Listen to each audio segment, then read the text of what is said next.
In October 1952, at an airfield in Gloucestershire, an RAF flying instructor took off on a routine training flight. It was his third flight of the day, and everything was business as usual.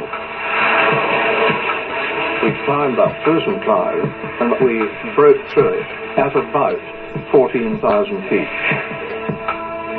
I was somewhat alarmed to see, right in front of the aircraft, framed in the windscreen, 3 circular white discs, and I thought, my goodness.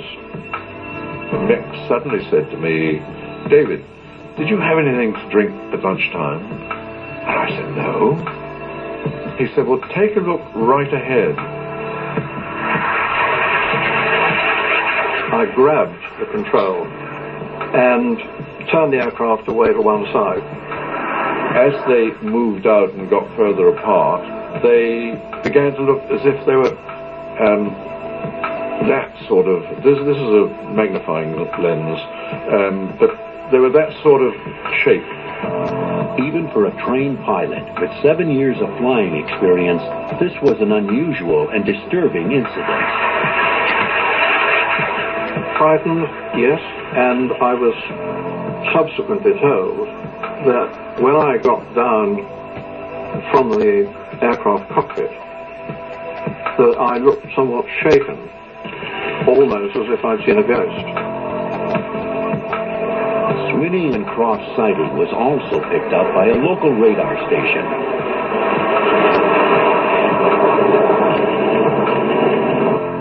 They could see clearly 3 unidentified blips on their tube.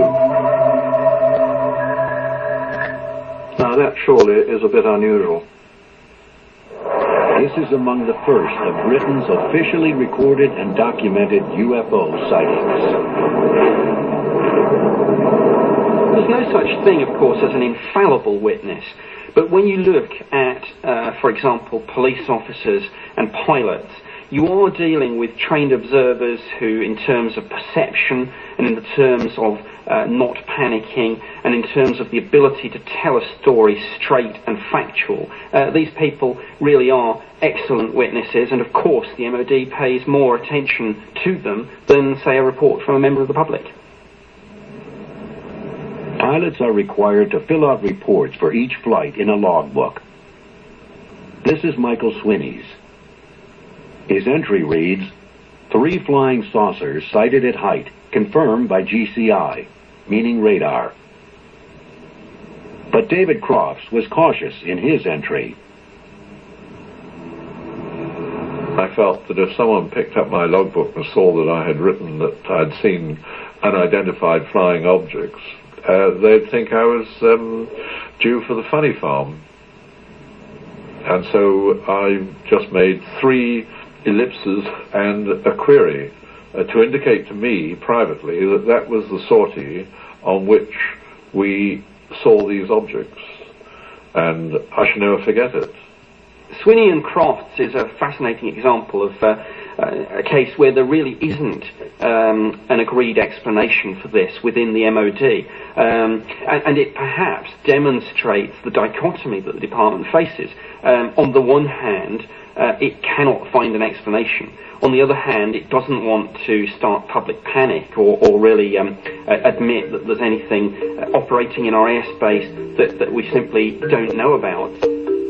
Over 10,000 UFO sightings have been reported to the British government. These reports have been shrouded in mystery and rumor for 50 years. They are now widely referred to as Britain's X-Files. The X-Files is a phrase that conveniently describes the British government's investigation of aerial phenomena, UFOs, flying saucers from 1950 or around 1950 to present. They contain sort of a database of reports, of comment, of internal discussion, policy making. They are the accumulated knowledge that has been gathered by the Air Ministry and later the Ministry of Defence, the files that contain the truth. The birth of Britain's X-Files dates back to 1950. There had been some sightings of aerial phenomena reported by aircrew during World War II. But in the United States, a rash of sightings resulted in one newspaper coining the phrase, flying saucer. In response, the British government established one of the most bizarre committees in political history, the Flying Saucer Working Party.